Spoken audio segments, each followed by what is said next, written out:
Every morning in the wild, a gazelle awakens. One thing is for sure for the gazelle that day, as every other. She must run faster than the fastest lion. If she cannot, she will be killed and eaten. Every morning, a lion awakens. For the lion too, one thing is certain. This day and every day, he must run faster than the slowest gazelle. Whether fate names you a gazelle or a lion is of no consequence. It is enough to know that with the rising of the sun, you must run, and you must run faster than the day before for the rest of your days, or you will die. We all have to run the race of life.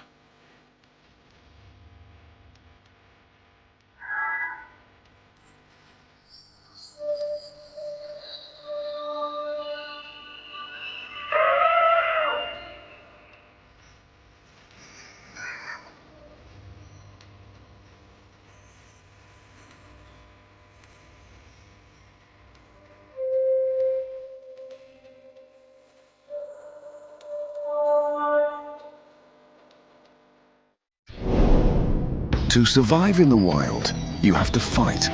The winner might be the biggest, but with some animals, it might be the most agile or the most curious. To survive as a wolf, you need teamwork, speed, and intelligence. To win the battles on the African plains, it's the biggest set of horns. And to be the top carnivore in this world, you need big teeth and a fierce temperament.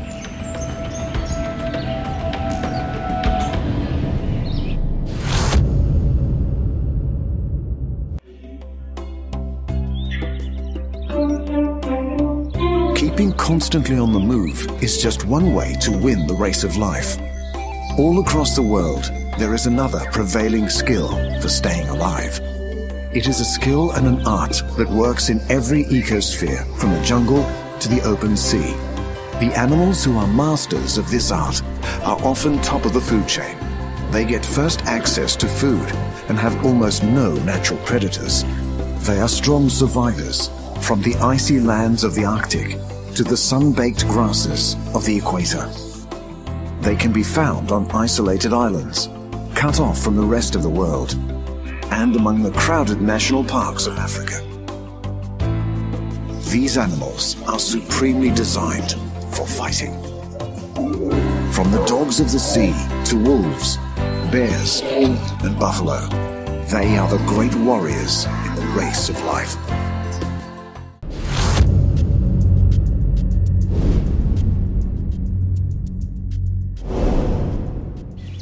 The mountains of America, Asia, and Europe are home to a giant mammal with a fierce nature. He hunts by day in the forests and rivers. His diet includes meat, berries, nuts, and fish. Full-grown males can reach 750 kilos in weight. They have large teeth and an exceptional sense of smell. Some species come to a special place at a special time every year. Bears. This one has come to the river for an event that tests the athletic skills of predator and prey to their limits. Bears are distantly related to dogs, but they have long bodies, stocky legs, and they're much, much bigger. This river is a major highway for a very special fish. Every year, Pacific salmon race along these waters to breed. They have to leap enormous hurdles and avoid being eaten by bears.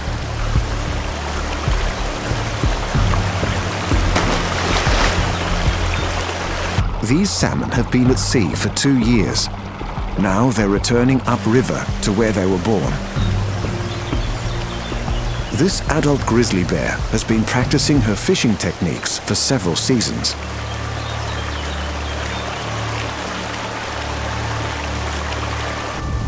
Victory. Despite the huge quantity of fish, catching a slippery salmon is a major challenge. The salmon run is at its peak in June and July, the Northern Hemisphere summer. These fish are an essential protein source for the bear and her family. When the weather changes, there will be almost no food around. She needs to eat as much as she can if she's going to live through the long and icy northern winter. This is a race to the death for fish and bear.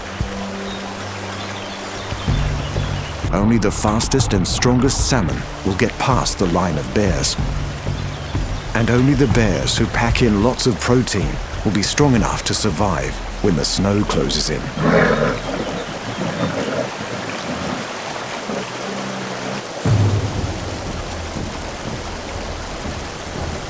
Bears start training to be warriors from almost the day they are born. These two cubs spend most of their waking hours playing.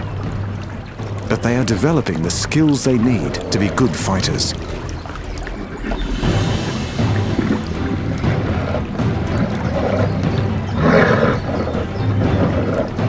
They will need to win many fights if they are going to survive as adults.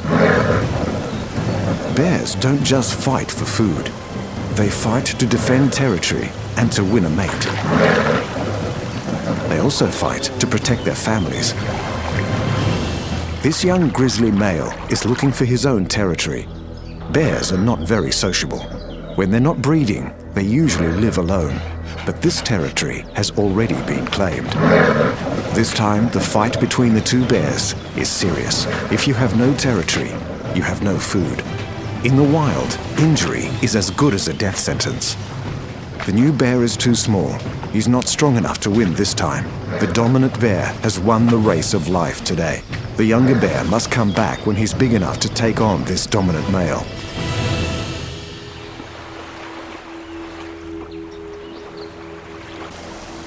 This adult female has just made a major kill, and she's not about to share it.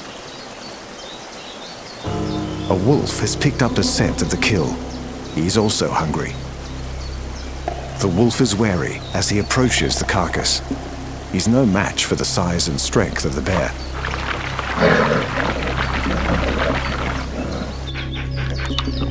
The wolf must be very hungry. He could easily be killed in a conflict. Bears do not fear any other animal. They are apex predators. If the bear was injured, then the wolf might stand a chance. But not today. Even a pack of wolves would think twice before taking on a full-grown grizzly. Like all her kind, she has become a well-trained warrior. She will need to fight every day to survive alone.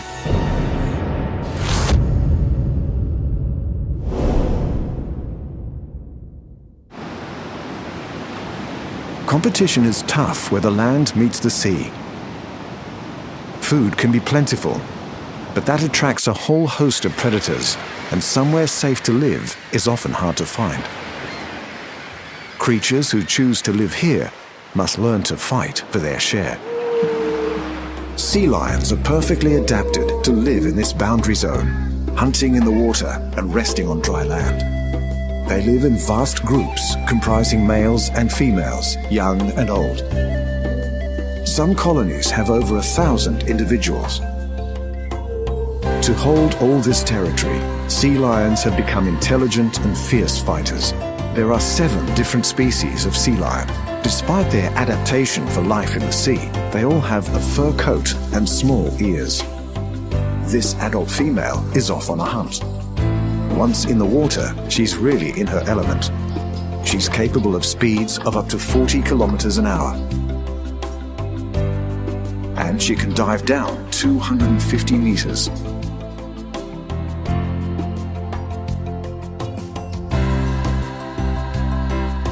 She's looking for a tasty squid, an octopus, or maybe some herring or hake. It's party time.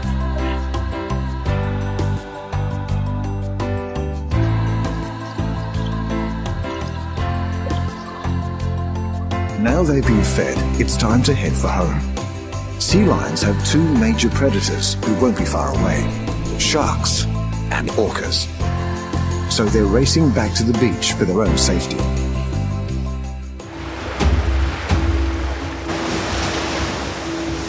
Back at base, the race of life is not over, especially for the bulls. It's breeding season, and only the best fighters will be given the chance to mate. The smaller bull is an intruder. The larger sea lion is fighting to maintain his role as the dominant male. This one has already been in a fight, but he's still up for more. Bull sea lions fight each other only during breeding season. For the rest of the time, they live together peacefully with the colony. Most of the sea lions in the colony have now returned from the hunt. But the beach is not as safe as it looks. A pod of orcas have come for dinner, and they enjoy eating sea lion pups. The sea lions flee for the shallows.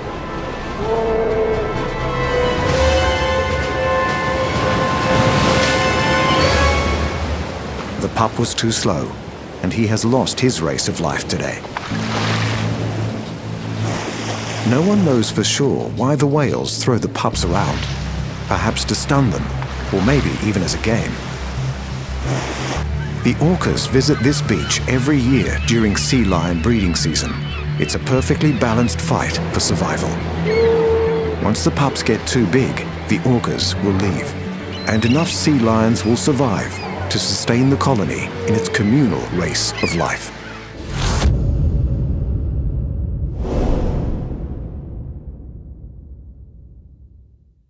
One warrior has played more parts in myths and legends than any other.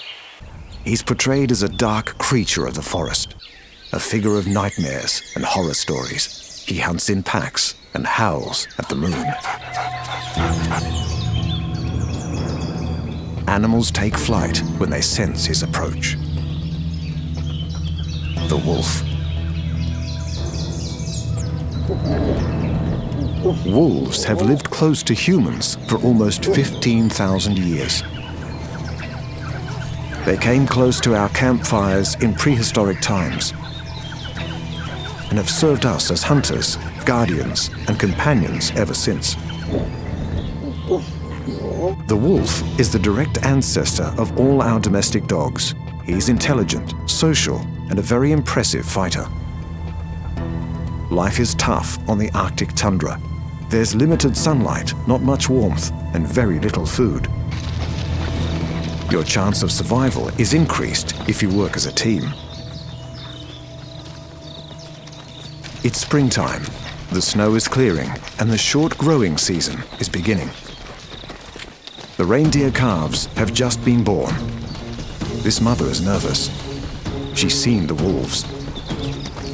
The reindeer break into a run. The pack of wolves is hot on their heels. The Arctic race of life is on. A calf has broken away. The wolves are faster, but the reindeer have more stamina. The she-wolf changes track. Her partner cuts off the calf. It's all over in seconds. The slowest reindeer is down. The wolves have been rewarded for their speed and teamwork. The leader of the pack gets to eat first. This behavior reinforces his place at the top of the wolf hierarchy. His mate will eat next, then the rest of the pack. Wolves have been wiped out in much of Europe and the USA, but they are now being reintroduced in some places with remarkable results. The wolf is the natural predator for large herbivores like elk and deer. When the wolves return to the forest, herbivore numbers are halved. This reduces grazing pressure on the young trees and shrubs. The forest blooms into life. This allows other animals to return, including beavers and foxes. So, despite his fearful reputation, the wolf helps every plant and animal in the forest be in balance so they can run their race of life. This white-tailed deer mother has picked up the smell of the wolf pack. She will fight to protect her fawn. The stag moves in to help. But they're safe today. The pack have already made their kill. Wolves guzzle their meat quickly. They go for the soft, highly nutritious parts first. Heart, stomach, and kidneys. Then they feast on the muscle. Excitement over the kill can bring out the warrior instinct. This pack comprises a mother and father, their pups, and last year's offspring.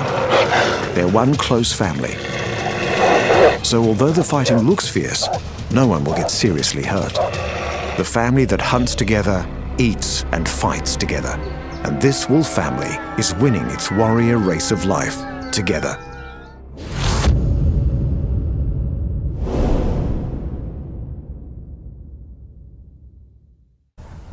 On a remote island off an island continent lives a bizarre forest warrior.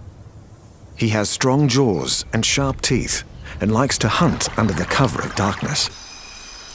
He has become an icon of the ancient forests and valleys, a survivor on this last outpost of wilderness. This is the world's largest marsupial carnivore. He roams for up to 20 kilometers in the search for food and makes his home in holes in the ground.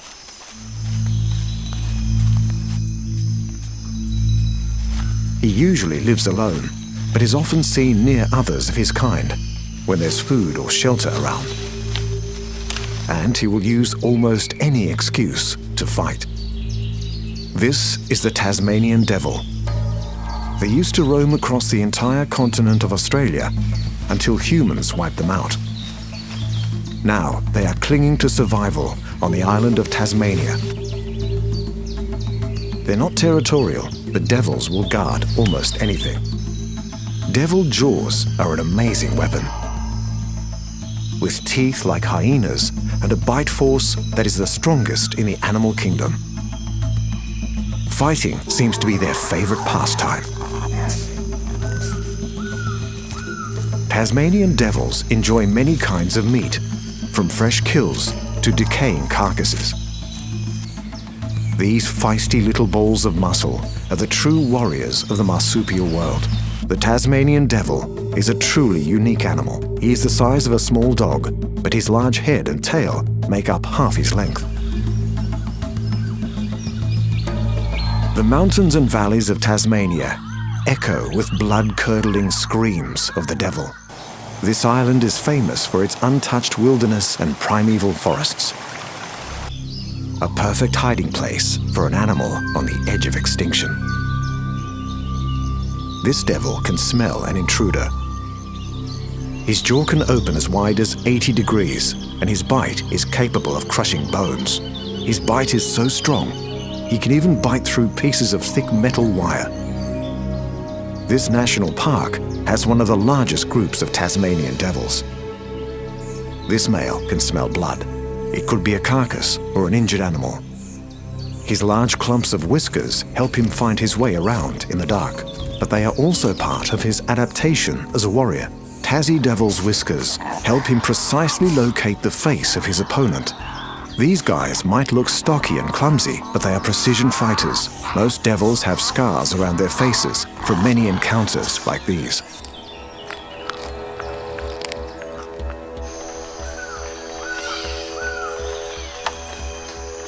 The male has found what he was looking for, a wallaby carcass. He shows no caution as he goes straight for the food. Devils are not fussy eaters. This guy will eat a range of meat, from birds, fish and reptiles, as well as vegetation and fruit. But in Devil Land, nothing comes without a fight. A crazy pattern of fighting and eating seems to be normal table manners for the Tasmanian devil.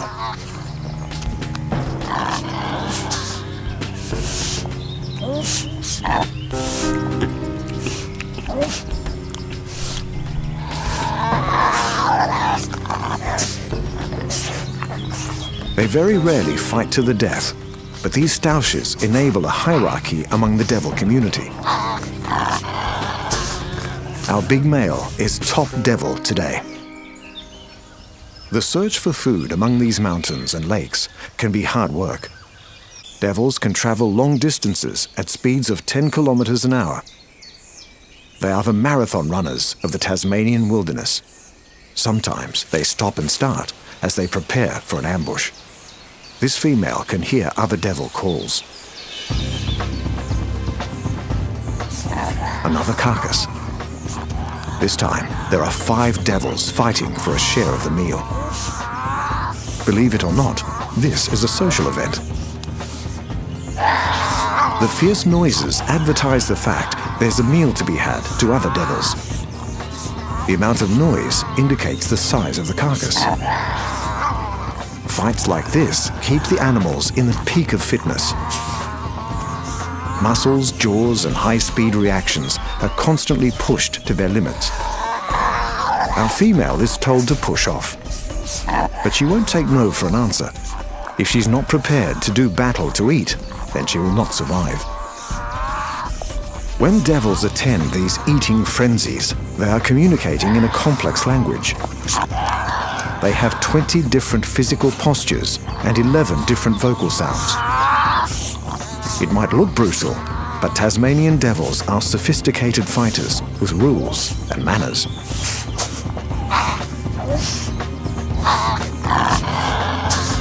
They are complex warriors in the marsupial race of life.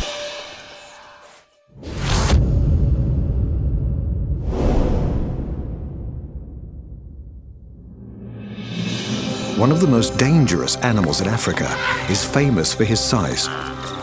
He's a menacing presence on the plains and grasslands. He lives among the great herds of herbivores and is most feared for his unpredictable nature.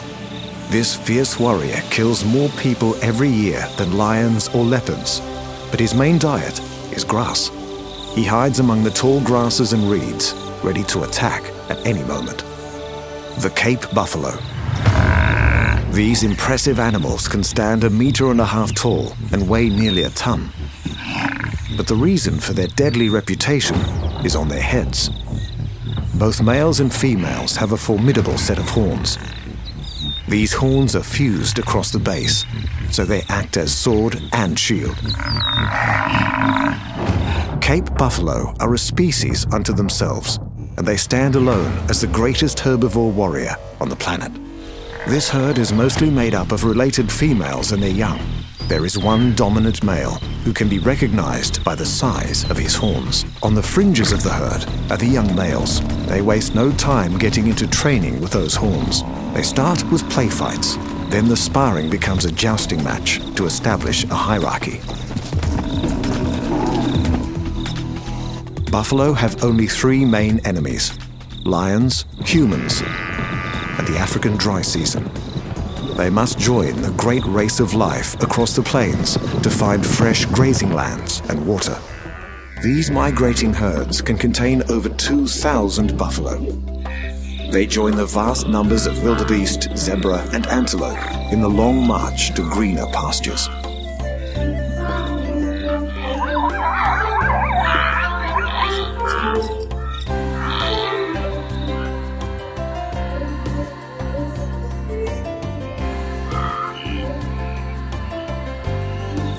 The November rain is what drives these animals to move.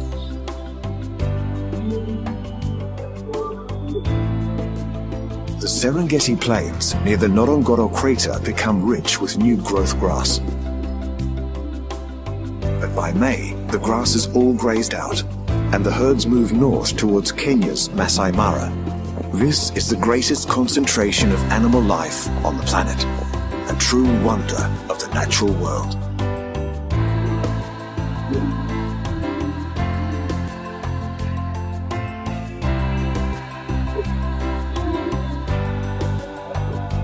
But where there are lots of animals, there are also lots of predators. The only animal that will take on an adult buffalo is the lion. She must be very hungry. She's risking her life by attacking something so large and dangerous. The buffalo has spotted her. The lioness persists. A kick from the buffalo could be a deadly blow. The buffalo must get rid of her attacker before it gets to her throat. The lioness goes straight for the neck. She's done it. This pride of lions have gone for a safer target, a buffalo calf. But they are going to have to fight off a very angry mother. This is where those giant horns come in handy. And this is how buffalo kill.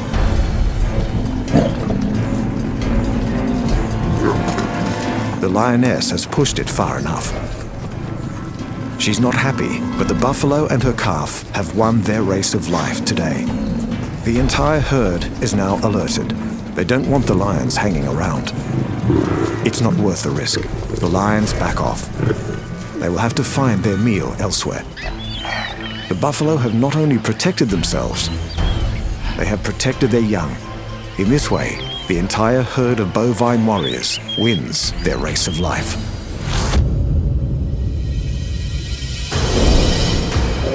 Physical strength has always been a primary force for selecting the animals that will survive to pass on their genes.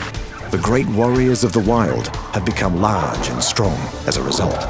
From the bears and wolves of the northern forests to the warriors of the sea lions. The stocky Tasmanian devil is pound for pound as tough as an African buffalo. They have each finely tuned their skills to be winners in the warrior race of life.